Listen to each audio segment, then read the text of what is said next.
Welcome back to another story on Infidelity Tales Lab. Before we begin, tell us, where in the world are you watching from? Now, let's dive into today's story.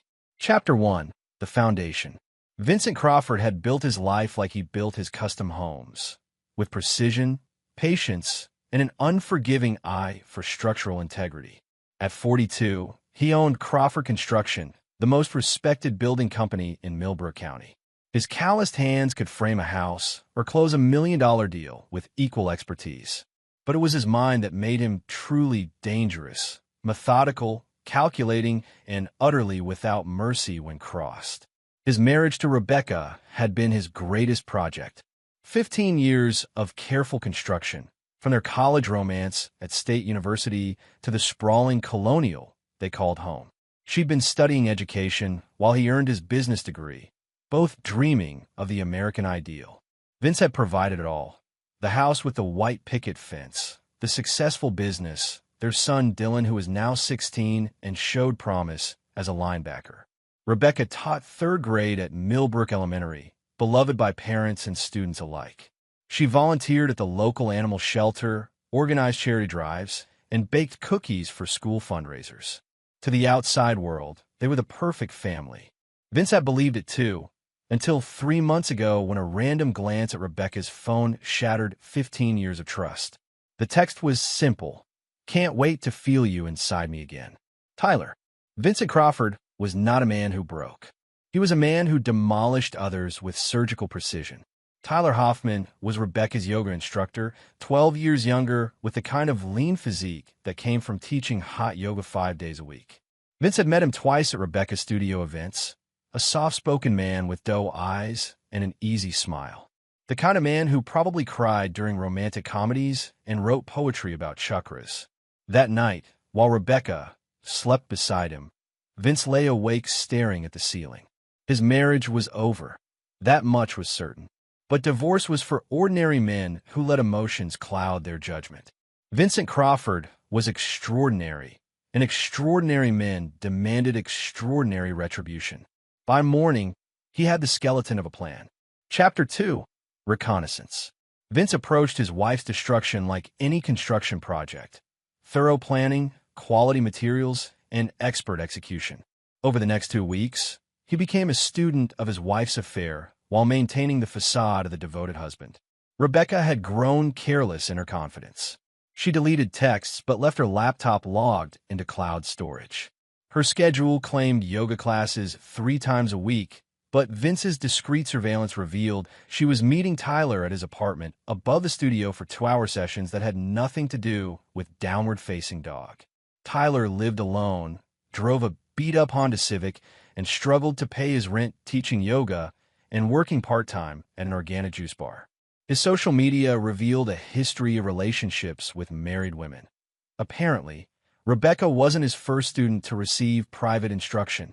But Vince's real discovery came when he followed Tyler to a meeting with Rebecca at a coffee shop downtown. Hidden behind a newspaper, he watched them hold hands across the table like teenagers, Rebecca's wedding ring noticeably absent from her finger. "I hate lying to Dylan," Rebecca whispered, her voice carrying in the quiet cafe. "He keeps asking why I'm gone so much." "Baby, after the divorce, we could be a real family," Tyler replied, squeezing her hand. "Your kid will adjust. Kids always do. Your kid." The casual dismissal of his son ignited something cold and lethal in Vince's chest. These people had plotted not just to destroy his marriage, but to dismantle his family, to make his son collateral damage in their selfish fantasy. That evening, Vince sat at his kitchen table with a yellow legal pad, designing the blueprint for their destruction. Unlike his houses, this construction would leave nothing standing. Dylan walked into the kitchen, grabbing an apple from the fruit bowl. "Dad, you okay? You've been quiet lately." Vince looked at his son, Rebecca's eyes, but his own stubborn jawline, the product of their union, now caught in the crossfire of her betrayal. "Just work stuff, son. Nothing you need to worry about." But Dylan was perceptive, like his father. "Are you and Mom having problems?" The question hung in the air like smoke. Vince could have lied, could have protected his son's innocence a little longer. Instead, he chose to prepare him for the war to come. "Dylan, sit down." There are some things about your mother you need to know. Chapter 3. The First Strike. Vincent's initial move was subtle but devastating. Rebecca prided herself on being irreplaceable at Millbrook Elementary, but Vince knew that small-town school districts lived and died by their reputations. A whisper in the right ear could topple kingdoms. He started with Margaret Winters, the school board president whose husband had hired Crawford Construction to build their dream retirement home. Over coffee and blueprints, Vince casually mentioned seeing Rebecca's car at unusual locations during school hours. "I'm sure it's nothing," he said with practiced concern, "but as a taxpayer, I'd hate to think our teachers weren't fully committed to their students." Margaret's eyebrows rose with interest. She was a woman who collected gossip like some people collected stamps. Within a week, Rebecca faced her first administrative review in 10 years of teaching. Suddenly, her every move was scrutinized. Her afternoon dental appointments and personal days were questioned. The pressure mounted until she was forced to end her afternoon meetings with Tyler, relegating their affair to stolen moments after school. But Vince's masterstroke came through his connections in the local business community.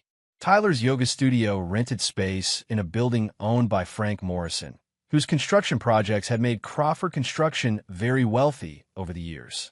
A quiet conversation about concerns regarding the moral character of certain tenants led to Tyler receiving a 30-day notice to vacate. When Rebecca came home that evening, red-eyed and stressed, Vince played the concerned husband perfectly. "Bad day, honey?" He poured her a glass of wine, the same vintage they'd shared on their anniversary. "Just work drama," she lied, accepting the glass gratefully. "Sometimes I think people in this town have nothing better to do than create problems." "Small towns," Vince agreed sympathetically. "Everyone's business becomes everyone else's entertainment." Rebecca's phone buzzed with a text. Vince watched her face crumple as she read Tyler's message about losing the studio. She excused herself to the bathroom, where Vince knew she was probably calling her lover to console him. Dylan looked up from his homework at the kitchen table. "Mom seems upset." "She'll be fine," Vince replied, sipping his wine. Sometimes life just has a way of putting people exactly where they belong. His son studied him with intelligent eyes. "Dad, are you getting divorced?" The directness of the question caught Vince off guard, but not the wisdom behind it. Dylan had inherited his father's analytical mind. "Would that bother you?" "I don't know," Dylan answered honestly, "but I think Mom's been lying about something for a while now. And you've been different too." Colder. Vince set down his wine glass and truly looked at his son. At 16, Dylan was no longer a child to be protected with comfortable lies. He was becoming a man, and men faced hard truths. "Your mother is having an affair," Vince said simply. Dylan's face didn't change, but Vince saw his hands tighten into fists on the table. "I know. How long have you known?" "A couple months. I saw a text on her phone by accident." Dylan's voice was steady, but Vince could hear the pain underneath. "What are you going to do?" "I'm going to make sure justice is served," Vince replied. "The question is, what are you going to do?" Dylan looked toward the bathroom where Rebecca was still on her hushed phone call, then back at his father. "What do you need me to do?" In that moment, Vince saw himself reflected in his son's eyes. The same cold calculation, the same understanding that betrayal demanded a price. Some men might have felt proud. Vincent Crawford felt something far more dangerous: validation. Chapter 4. The Web Titans. 2 weeks after Tyler lost his studio, Vince implemented Phase 2 of his plan. He'd learned that Tyler's backup plan was to teach private classes in clients' homes while searching for a new location. Through a shell company, Vince began systematically contacting Tyler's client base, offering discounted yoga classes through a new instructor at a legitimate studio across town. Within days, Tyler's income stream dwindled to almost nothing. Desperate, he took a job delivering food for DoorDash to pay his bills, humiliating for someone who'd once commanded $50 an hour for private sessions. But Vince's cruelest cut came through social engineering. He created a fake dating profile using photos of an attractive woman named Jessica and began flirting with Tyler online. Desperate for both ego validation and money, Tyler quickly arranged to meet Jessica for drinks at Flanagan, Millbrook's most visible restaurant. On the appointed evening, Tyler sat alone at the bar for 3 hours, ordering increasingly expensive drinks while waiting for a woman who would never come. The bartender, coincidentally, was married to one of Rebecca's teaching colleagues. By the next morning, half the town knew that Rebecca's yoga instructor had been stood up by a mysterious woman he'd met online. The humiliation was perfect. Tyler's reputation as a local Lothario crumbled overnight, replaced by whispers about the desperate man ordering drink after drink while obsessively checking his phone. Rebecca tried to comfort Tyler, but their relationship began showing strain. Their secret meetings became arguments about his mounting problems, his lack of money, his inability to find a new studio. The passionate affair was becoming a burden. Vince observed it all with the satisfaction of a master craftsman watching his creation take shape. He varied his routine just enough to avoid suspicion while maintaining surveillance. Some evenings he worked late at construction sites. Others he claimed client dinners or supplier meetings. Rebecca never questioned his schedule. She was too preoccupied with her own deceptions. Dylan proved to be an invaluable ally. At 16, he was practically invisible to adults, able to observe and report without raising suspicion. He confirmed Tyler's evening work schedule, Rebecca's new habit of crying in her car after school, and most importantly, their increasingly frequent arguments when they thought no one was listening. She told him she was thinking about calling off the divorce.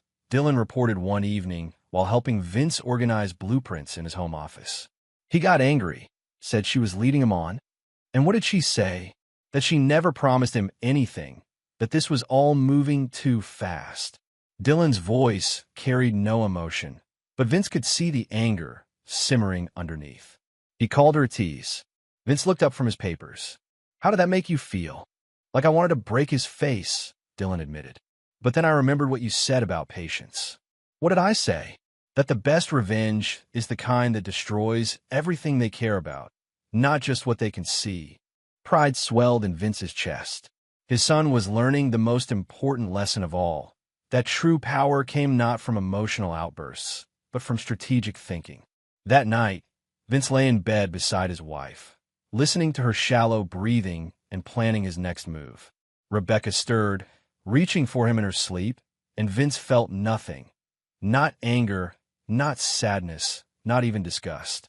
She had become an obstacle to be removed, nothing more. His phone buzzed with a text from his private investigator. Found something interesting about Hoffman's background. Call me. Vince smiled in the darkness. Phase 3 was about to begin. Chapter 5, Deeper Cuts. The information from his private investigator was better than Vince had hoped. Tyler Hoffman wasn't just a yoga instructor who preyed on married women. He was Tyler Hoffman, who'd been arrested for assault 3 years ago in Denver before moving to Millbrook. The charges had been dropped when the victim declined to press charges, but the arrest record remained. More intriguingly, the victim had been a married woman whose husband had discovered their affair. Tyler had apparently confronted the husband in a parking lot, resulting in a fight that left the husband with a broken nose and Tyler in handcuffs. Vince studied the police report with the interest of a scholar examining ancient texts. Tyler Hoffman had a history of violence when cornered, a useful piece of information for the right situation. But the truly valuable discovery was Tyler's pattern of behavior. In Denver, he targeted 3 different married women over 2 years, always promising them new lives while systematically isolating them from their support systems. He was a predator who'd refined his methods, and Rebecca was simply his latest mark. Armed with this knowledge, Vince crafted his most insidious attack yet. He arranged for copies of Tyler's arrest record to anonymously find their way to the remaining yoga studios in town, effectively blacklisting him from employment. He also sent copies to several of Tyler's former clients, along with a carefully worded note expressing concern for their safety. The reaction was swift and merciless. Tyler's reputation, already damaged by the failed date at Flanagan, collapsed entirely. Parents pulled their children from his classes, women canceled private sessions, and the organic juice bar fired him within days. Rebecca arrived home from school that Friday looking haggard and defeated. She'd been crying. Her makeup couldn't completely hide the evidence. Tyler's thinking about leaving town, she announced over dinner, her voice carefully controlled. Dylan looked up from his meatloaf. Where would he go? He's got some friends in Portland. Says there's nothing left for him here. Vince chewed thoughtfully. That's probably for the best. Sometimes a fresh start is exactly what a person needs. Rebecca's eyes flashed with something between grief and anger. You don't understand. He's a good person who's just had some bad luck. Bad luck, Vince repeated slowly, or bad choices? The silence stretched between them like a taut wire. Dylan continued eating, but Vince could see his son's awareness of the undercurrents in the conversation. Sometimes good people make mistakes, Rebecca said defensively. And sometimes, Vince replied, people's true natures eventually surface, no matter how well they hide them. That night, Rebecca received a call that sent her into hysterics. Tyler had been arrested for drunk driving after rear-ending a family of 4 at a traffic light. No one was seriously injured, but Tyler's blood alcohol level was twice the legal limit, and there were drug paraphernalia in his car. What Rebecca didn't know was that Vince had orchestrated the entire incident. A few drinks bought for a desperate man at the right bar, a carefully timed call reporting an erratic driver, and Tyler's self-destructive tendencies did the rest. I have to help him, Rebecca declared, grabbing her purse. He needs bail money. No, Vince said simply. Rebecca froze at the door. What? I said no. You're not going anywhere. You can't tell me what to do, Vince. He's my friend. He's your lover. Vince corrected, his voice deadly calm. And you're my wife. And you're not going anywhere. The mask was finally slipping, and Rebecca could see the cold fury in her husband's eyes. Dylan watched from the kitchen doorway, silent and alert. Vince, sit down, Rebecca. We need to talk. Chapter 6, Declarations of War. Rebecca sat across from Vince in their living room, the same space where they'd planned Dylan's birthday parties and discussed mortgage refinancing. Now it felt like a courtroom, with Vince as both judge and executioner. I know about Tyler, Vince said without preamble. I've known for months. Rebecca's face went white.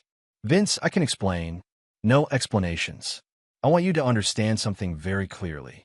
Your affair is over. Your boyfriend is going to prison for DUI and drug possession, and you're going to file for divorce. What? Rebecca's voice was barely a whisper. You heard me. You're going to file for divorce, and you're going to cite irreconcilable differences. You're going to ask for minimal custody of Dylan, and you're going to accept whatever settlement I offer. Rebecca found her voice. You're insane if you think I'll just roll over and... Tyler Hoffman has a history of violence. Vince interrupted, sliding a folder across the coffee table. Arrest records, restraining orders, 3 different women in Denver who will testify that he's unstable and dangerous. Do you really want Dylan exposed to that kind of influence? Rebecca opened the folder with trembling hands, her face growing paler as she read. You orchestrated all of this, she breathed. The studio, his clients leaving, the arrest, all of it. I protected my family, Vince corrected, from a predator who was using you to destroy our son's stability. Our son. Rebecca's voice turned sharp. Dylan barely speaks to me anymore. He looks at me like I'm a stranger. Because you are, Dylan said from the doorway. Both parents turned to see their 16-year-old son standing with his arms crossed, his face a mask of cold judgment. You're not the mother I thought I knew. Dylan, honey, you don't understand. I understand that you were screwing some loser while Dad worked his ass off to give us everything. I understand that you lied to my face every day for months. And I understand that you were planning to leave us for some guy who called me your kid like I was just baggage he'd have to deal with. Rebecca's mouth opened and closed soundlessly. She hadn't known Dylan was aware of Tyler's casual dismissal. So here's what's going to happen. Vince continued, his voice businesslike. You're going to move out of this house by the end of the week. You're going to stay at your sister's in Cleveland until the divorce is finalized. You're going to accept supervised visitation with Dylan, if he wants it, and you're going to rebuild your pathetic life somewhere far away from here. And if I don't, Vince smiled, and Rebecca had never seen anything so cold in her life. Then I released Tyler's arrest record to the school board along with evidence of your affair. I provide testimony about your neglect of Dylan, your deception, your complete abandonment of your responsibilities as a mother and teacher. I destroy your career, your reputation, and any chance you have of seeing your son until he's 18. You can't. I could do anything I want, Rebecca. I have money, connections, and absolutely nothing left to lose. You made sure of that when you chose to betray everything we built together. Dylan stepped into the room. Mom, just take the deal. Please. Rebecca looked at her son, really looked at him, and saw a stranger. The boy who'd once crawled into her bed during thunderstorms was gone, replaced by a young man who watched her with his father's calculated coldness. When did I lose you? She whispered. When you decided Tyler was more important than your family. Dylan replied, without hesitation. That night, Rebecca packed her bags while Vince and Dylan sat in the kitchen playing chess. It was a surreal domesticity, father and son calmly planning their next moves while the woman who'd born and raised one of them gathered her belongings upstairs. She's going to try to fight this, Dylan said, moving his queen. She'll try, Vince agreed, studying the board. But she doesn't have the resources or the resolve for a prolonged battle. Check. Dylan smiled grimly and moved his king. What about Tyler? Tyler's going to be in jail for at least 6 months, longer if I can arrange for additional charges.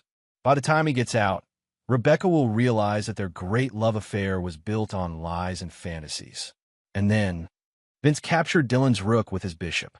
Then they'll both learn what it really means to lose everything. Checkmate. As if summoned by their conversation, Rebecca appeared in the kitchen doorway with 2 suitcases. She looked at her husband and son playing chess as if they hadn't just destroyed her life, and something broke inside her. I loved you, she said to Vince. For 15 years, I loved you. Vince didn't look up from the chessboard. No, Rebecca, you love what I provided. There's a difference. She turned to Dylan, desperation in her eyes. And I love you, Dylan. No matter what happens, remember that I love you. Dylan finally looked at her, and Rebecca saw no forgiveness in his face. Love doesn't lie, Mom. Whatever you felt for us wasn't strong enough to keep you from betraying us. Rebecca Crawford walked out of her family's life that night, and neither her husband nor her son moved from the chessboard until her car disappeared down the street. Chapter 7. The Courtroom. 6 months later, Vincent Crawford stood in family court wearing his best suit and carrying his son's phone like a loaded weapon. The divorce proceedings had been brutal and public, exactly as Vince had intended. Rebecca's attempts to claim half their assets had been systematically demolished by evidence of her abandonment, adultery, and what Vince's lawyer had masterfully presented as willful destruction of the family unit. Tyler Hoffman had served 4 months in county jail and emerged to find his life in ruins. Rebecca had waited for him, moved to Cleveland to be closer to her sister, and tried to rebuild their relationship. But poverty, legal troubles, and the reality of their situation had poisoned whatever passion they'd once shared. Their great love affair had devolved into bitter arguments about money, blame, and the wreckage of their previous lives. Now, facing the final custody hearing, Rebecca had made one last desperate play. She'd hired a lawyer who specialized in parental alienation cases, claiming that Vince had systematically turned Dylan against her through manipulation and psychological abuse. Your Honor, Rebecca's lawyer argued, my client's son has been systematically programmed to reject his mother by a father who cannot forgive his wife's human failings. This is a classic case of parental alienation syndrome. Dylan, now 17 and built like a linebacker, sat in the witness chair with the same cold composure his father had taught him. He answered every question with measured precision, never raising his voice, never showing emotion. Mr. Crawford, the judge asked, how would you describe your relationship with your mother over the past year? Non-existent, Your Honor. She sends cards and tries to call, but I have no interest in maintaining contact with someone who abandoned our family for her own selfish desires. Don't you think you're being a bit harsh? Rebecca's lawyer pressed. People make mistakes.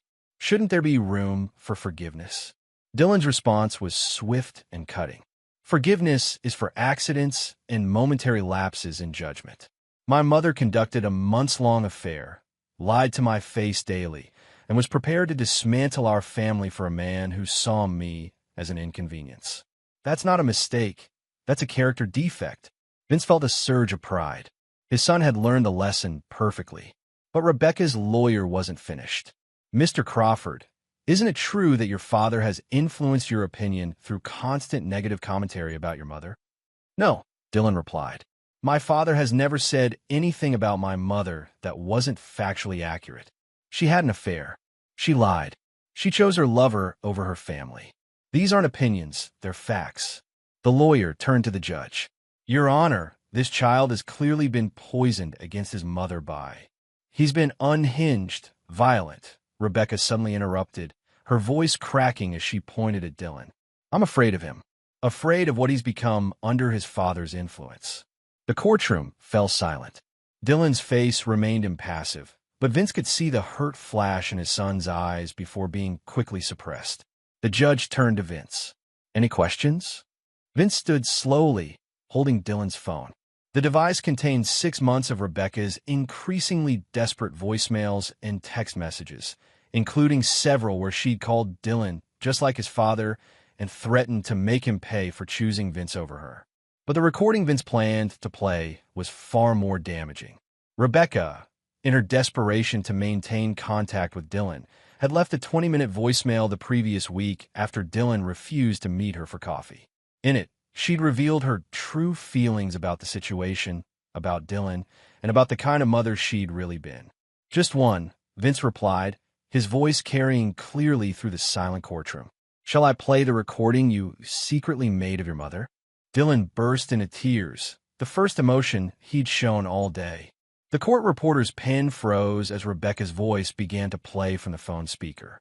"Dylan, I know you think you hate me, but you need to understand something. I never wanted to be a mother.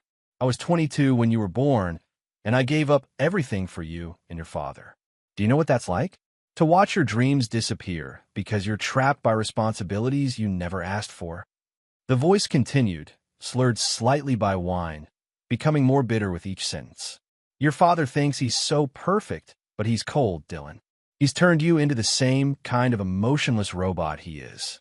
At least Tyler made me feel alive, made me feel like a woman instead of just a wife and mother." Rebecca stood up abruptly. "Stop it. Please stop." But the recording continued. "Maybe it's better this way. Maybe you're better off with just your father. At least then I can finally live my own life without pretending to be someone I'm not." The silence in the courtroom was deafening when the recording ended. Dylan wiped his eyes and looked directly at his mother. "That's who you really are," he said quietly. "And that's why I choose my father." Chapter 8. Final Judgments. The judge's ruling was swift and merciless. Rebecca Crawford lost all custody rights to her son, was ordered to pay child support despite her limited income, and was granted supervised visitation only if Dylan requested it, which everyone in the courtroom knew would never happen. Outside the courthouse, Rebecca approached Vince and Dylan one last time. Tyler waited by a dented Honda Civic, looking as defeated as a man could while still breathing. "Vince, please," Rebecca begged. "He's still my son." "No," Vince replied without emotion. "He's my son. You gave up that right when you chose Tyler over your family."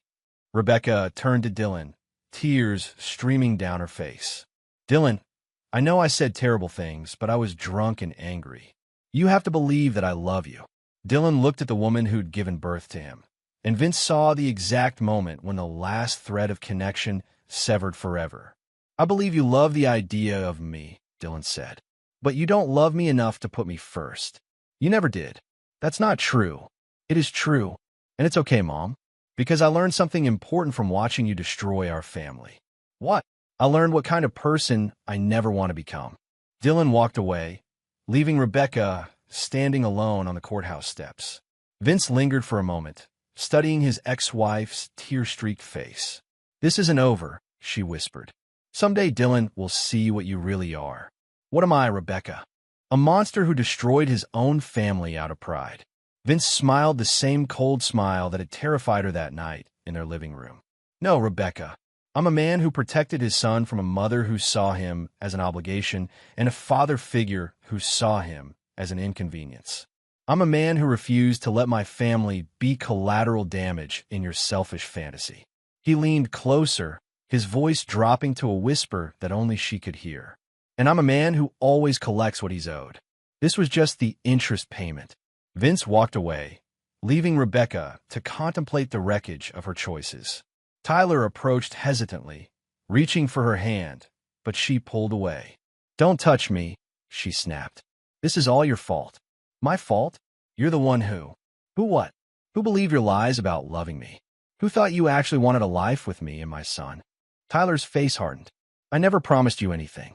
You assumed. I assumed you were a man instead of a coward who runs when things get difficult."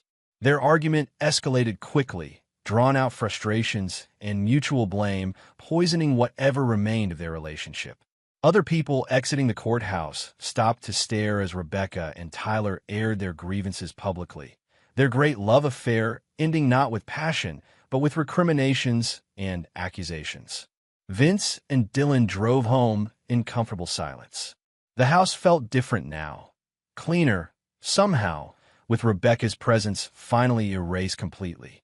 Dylan had claimed his parents' master bedroom, saying it felt weird to have it sitting empty, and Vince had converted Rebecca's former office into a workshop for his architectural plans. "Dad," Dylan said as they pulled into their driveway, "do you think I'm too hard on people?" Vince considered the question seriously. "Do you think you are?" "Sometimes. Like maybe normal people would have forgiven Mom by now." "Forgiveness is a luxury for people who don't understand consequences," Vince replied. "Your mother made her choice, and she has to live with the results. That's not cruelty, that's justice. And if I'm wrong, if someday I regret cutting her out completely," Vince turned off the engine and looked at his son, "then you'll live with that choice too." "But Dylan, understand this. The moment you start making exceptions for people who betray you, you signal to the world that your boundaries mean nothing. People will take everything you allow them to take." Dylan nodded slowly. "Is that why you never try to work things out with her? Because it would have made you look weak?" "I never try to work things out with her because she chose another man over her family. There's no coming back from that. Ever." Chapter 9. New Foundations. 2 years later, Vincent Crawford stood in the kitchen of his home, preparing breakfast for Dylan before his son left for his freshman year at the state university. At 19, Dylan had inherited his father's height and his mother's eyes, but his character was purely his own, forged in the crucible of betrayal and hardened by the lessons of justice. The house was quiet except for the sizzle of bacon in the pan. Vince had never remarried, had barely dated. Some of his friends worried he was becoming a hermit, but Vince felt no loneliness. He had his work, his son, and the satisfaction of a life rebuilt on his own terms. "Dad, there's an article about Mom in the Cleveland paper." Dylan called from the dining room, where he was reading on his laptop. "What kind of article?" "She's getting married. To some accountant named Gary." Vince felt nothing at the news. "Good for her." Dylan appeared in the kitchen doorway. "The article mentions that she's a devoted stepmother to Gary's 2 kids. Weird, right? Since she was such a terrible mother to me." "People reinvent themselves when they need to," Vince replied, plating the bacon. "Maybe she'll be better at being a stepmother than she was at being your mother." "Do you believe that?" Vince handed Dylan his plate. "I don't care enough to have an opinion about it." They ate breakfast in companionable silence, 2 men who'd learned to find peace in each other's company. Dylan would leave for college in 3 hours, and the house would be empty for the first time in Vince's adult life. "You gonna be okay here by yourself?" Dylan asked. "I raised you to be independent," Vince replied. "Time I practiced what I preached. And if Mom tries to contact me at school, that's your decision to make. You're an adult now." Dylan nodded, understanding the weight of that responsibility. "What about Tyler? Ever wonder what happened to him?" Vince had known, of course. His network of contacts in the construction industry extended throughout the region, and information flowed naturally to him. Tyler had drifted from town to town, unable to hold steady employment, his reputation preceding him thanks to carefully placed words in the right ears. He was currently living in a studio apartment in Akron, delivering groceries for minimum wage and struggling with alcohol dependency. "I assume he's living with the consequences of his choices," Vince said simply. After Dylan left for college, Vince walked through the empty house, noting what needed to be updated or repaired. The silence was profound but not oppressive. He'd built this life deliberately, removing every element that didn't serve his purposes, and what remained was solid, reliable, and completely under his control. His phone rang around noon.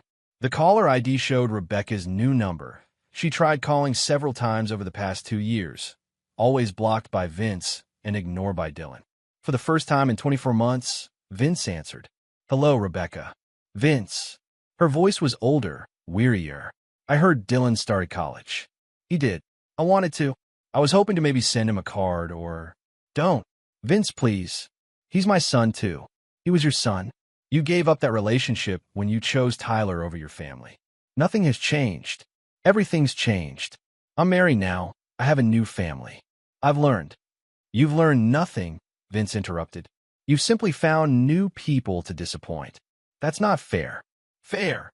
Vince's voice remained calm, but there was steel underneath. "You abandoned your son for a convicted felon with a history of violence. You called Dylan violent and unstable in open court. You left him a voicemail saying you never wanted to be a mother. And now you want me to believe you've changed. People can change, Vince. People can grow." "Some people can. You're not one of them. You're a selfish woman who makes selfish choices and then expects the world to forgive you when those choices have consequences." The line was quiet for a long moment. When Rebecca spoke again, her voice was barely a whisper. "What do I have to do to earn forgiveness? What would it take?" Vince looked out the window at his front yard, where he'd taught Dylan to throw a football, where they'd built snowmen and raked leaves and lived their lives without her.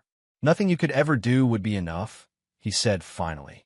"Because forgiveness requires remorse, and remorse requires accepting responsibility for the harm you caused.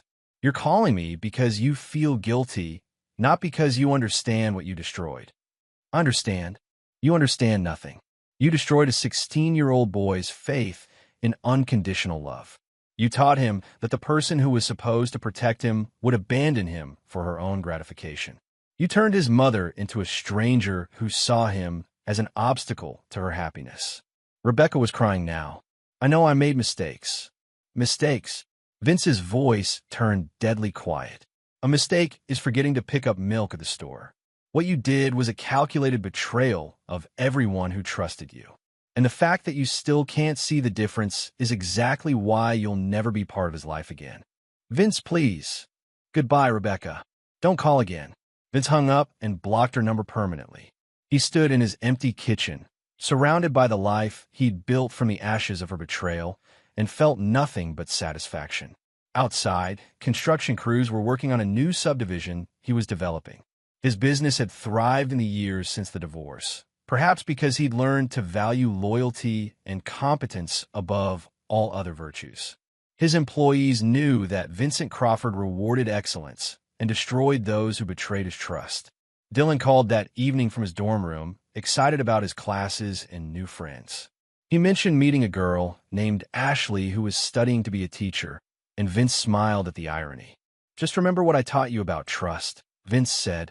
"I remember everything you taught me, Dad, including the most important lesson, which is that people show you who they really are through their actions, not their words. And once they show you, believe them." After they hung up, Vince poured himself a glass of wine and sat on his back deck, watching the sunset paint the sky in shades of orange and gold. He thought about Rebecca, probably crying to her new husband about her cruel ex-husband who wouldn't let her see their son. He thought about Tyler, drinking away his failures in some dingy apartment. He thought about Dylan, building his own life on the foundation of principles Vince had taught him. Vincent Crawford had lost a wife and gained something far more valuable.